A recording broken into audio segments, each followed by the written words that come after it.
After being hit by a truck and dying, a jobless Japanese man reincarnates into a fantasy-like world as Rudeus, son of the swordsman Paul Greyrat and his wife, the healer Zenith. Rudeus rapidly learns to read and eventually begins practicing magic while keeping his memories of his old life. Rudeus's parents employ the adventurer Roxy Miguria as his magic teacher after noticing his talent. Roxy has reservations about tutoring him because of his young age, but after witnessing his unusual ability to use magic instantaneously, she sees his promise. Rudeus promises to work hard to rehabilitate himself and make the best of the second chance he was given to live a happy and fulfilling life, while the Greyrat family throws a welcoming party for Roxy. Rudeus reminisces on his prior life, when he was kicked out of his house and killed by a truck while trying to save some teenagers. He spends the following few months with Roxy, learning magic until his 5-year-old birthday celebration, when Roxy proclaims that she has nothing else to teach him and holds his graduation exam. Rudeus leaves his house for the first time the next day, escorted by Roxy. He is troubled by his prior trauma when he was violently tormented by his peers in school, but he overcomes it when he sees how Roxy has merged in well with the villagers, despite the prejudice she is subjected to because of her demon heritage. Rudeus succeeds in conjuring a tremendous thunderstorm during the exam, and Roxy declares that he has passed. Roxy goes on her quest, and Rudeus expresses his gratitude to her for everything she's done for him. Rudeus starts playing outside by himself after losing his anxiety of leaving his house thanks to Roxy, until he saves a half-elf child, who he guesses is a boy named Sylph, from a group of bullies. Sylph befriends Rudeus and begins to study magic from him, and it is discovered that Sylph is also capable of doing magic without the use of incantations.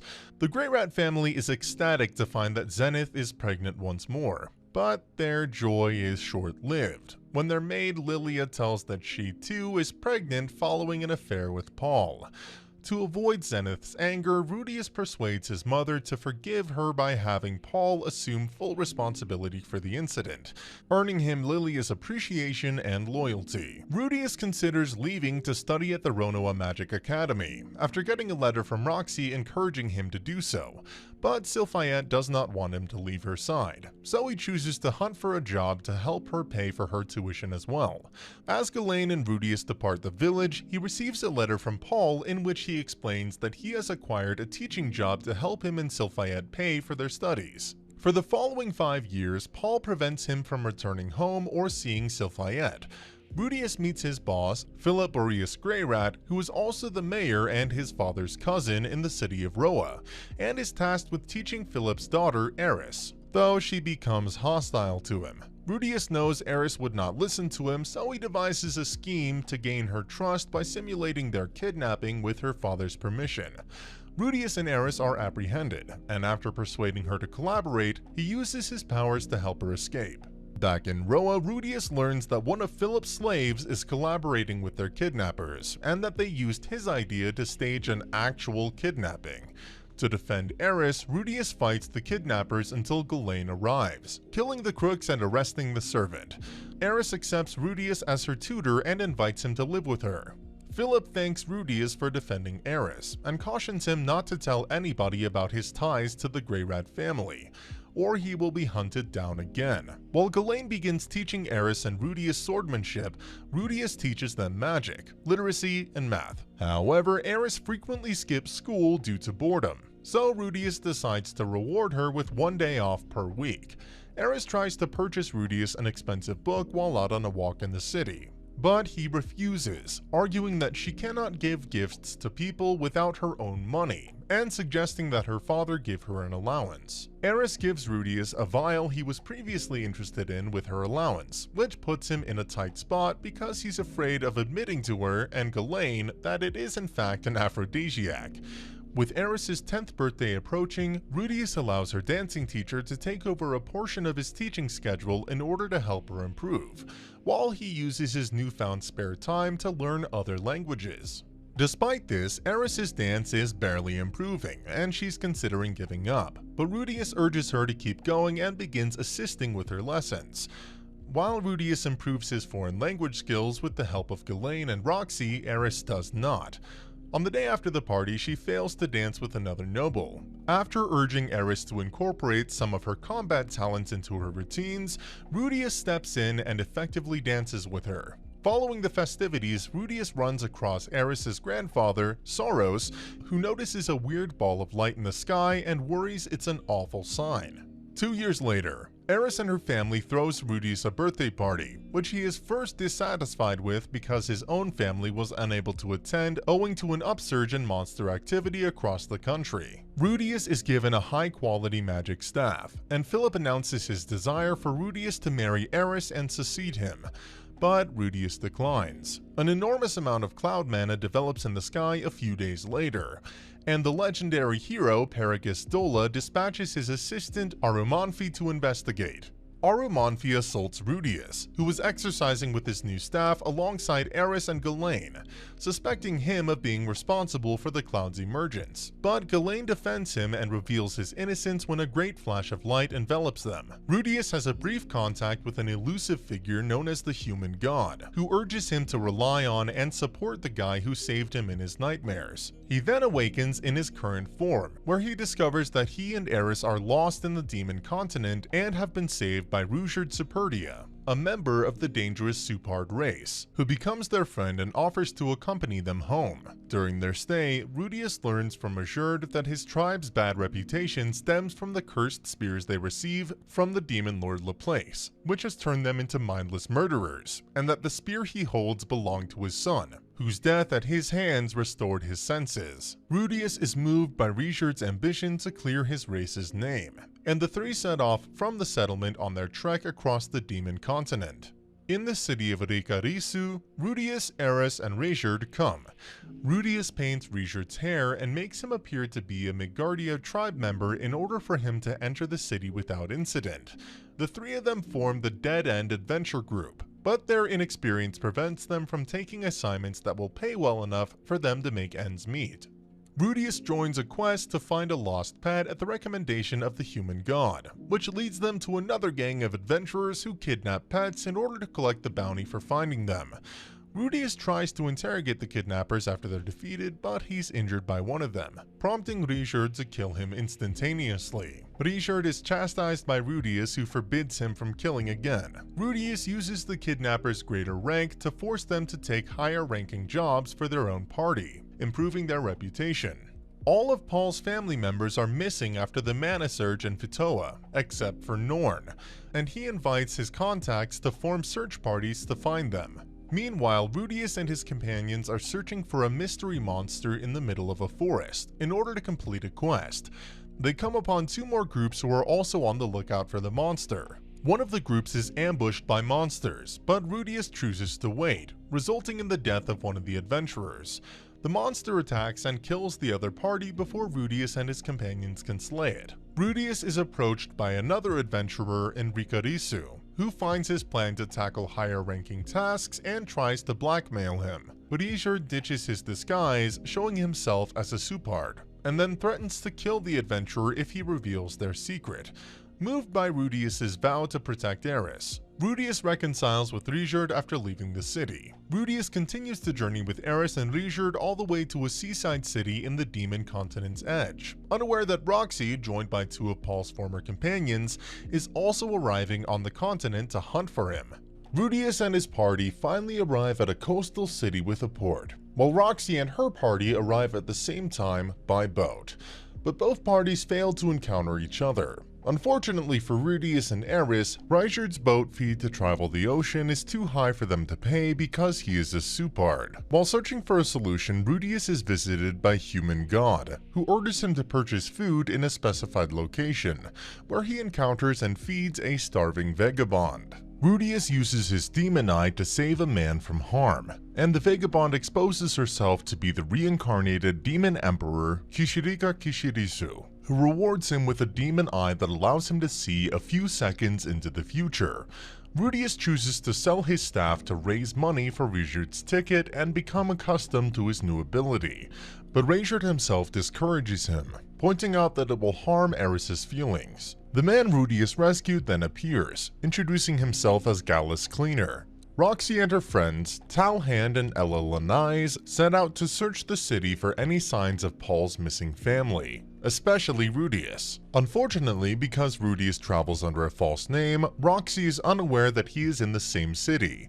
Roxy comes upon Eris and Reincarnates sparring while she explores the city, but she escapes when she realizes that they are both Supards. Roxy and her companions decide to travel to the next village after failing to uncover any information. Meanwhile, Gallus assists Rudeus and his company in smuggling Reincarnates onto the ship in exchange for Rudeus liberating certain things for him in Zant port, allowing Rudeus and his group to leave the city via sea. When Rudeus arrives in Zant, he goes straight to the smuggler's lair, where he learns that he is intended to free beast youngsters kept captive by the smugglers. Rudeus stays behind to liberate a magical dog while Reincarnates kills all the smugglers and brings the youngsters to safety. He is however ambushed and caught by a couple of beastmen who are also attempting to save the children and their sacred beast. They decide to bring Rudeus to their town for questioning, mistaking him for one of the smugglers. Rudeus is imprisoned in Doldia village, where he is eventually joined by another human prisoner, Grease, a rogue.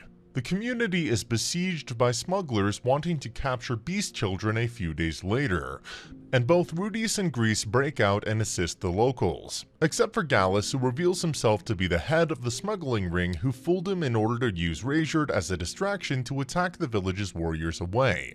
They vanquish all the adversaries together. Realizing that Gladys is too powerful for him to handle alone, Rudeus considers allowing him to flee until the sacred beast arrives to assist him, and the two of them, along with Grease, fight him together. The villagers apologize for unfairly blaming Rudeus and express gratitude for his assistance. Eris's grandfather is blamed for the city's plight following the mana surge, stripped of his position and beheaded in front of the king. Rudeus and his companions are compelled to stay in Doldia village for the next 3 months as the rainy season begins. Eris befriends some of the beast children during this time, notably Tana, Guy's daughter of the village's best warrior. When Ghislaine's name is introduced, however, Gaius reacts negatively, revealing that Ghislaine is his younger sister who fled the community many years ago, and is now regarded as a traitor for refusing to become a village guardian.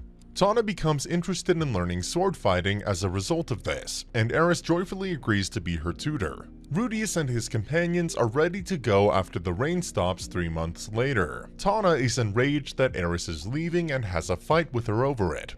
Gaius persuades her to apologize by disclosing that Ghislaine was a rebellious child, and the community permitted her to be kidnapped by an adventurer in order to get rid of her. He now regrets not attempting to understand Ghislaine before she left. Rudeus and his companions then set out for the Holy Land of Milis, where Geese joins them.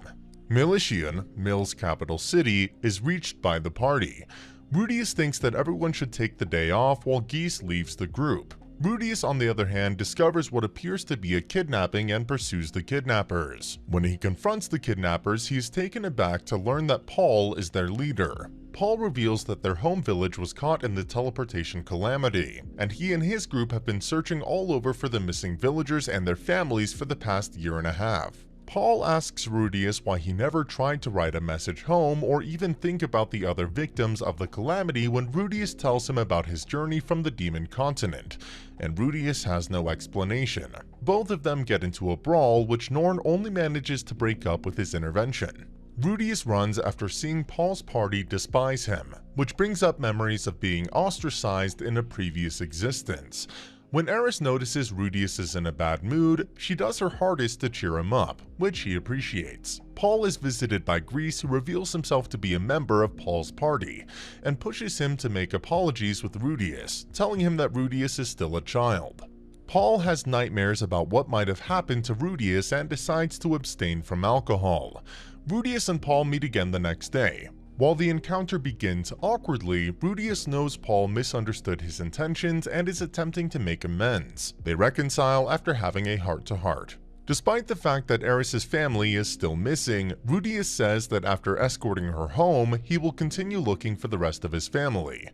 Following their separation from Rudeus, Paul learns from Grease that he will continue the quest for the rest of Paul's family, visiting regions they haven't yet been to. Roxy returns to her home hamlet, where she reunites with her parents, while Rudeus and his company cross the sea to the central continent. Roxy considers leaving right away, still feeling displaced because she can't use telepathy to interact with her other villagers, but she reconsiders after learning how much her parents missed her. Roxy learns from her father and mother that Rudeus paid them a visit 2 years ago, and she travels with her companions to continue searching the demon continent for the rest of his family, relieved that he is safe. Rudeus meets up with the human god again, and receives instructions on how to reunite with Lilia and Ashia. Rudeus sends a letter to Roxy, who works as a teacher at the palace, and saves Ashia from some pursuers when they arrive in the kingdom of Chiron. Rudeus follows the human council gods and doesn't reveal his true identity to his sister. Rudeus is summoned to the palace for a meeting with Roxy, but he falls into a trap set by Chiron's 7th prince, Pax, who has Lilia kidnapped. Pax, enamored with Roxy, says that he plans to kidnap her using Rudeus as bait.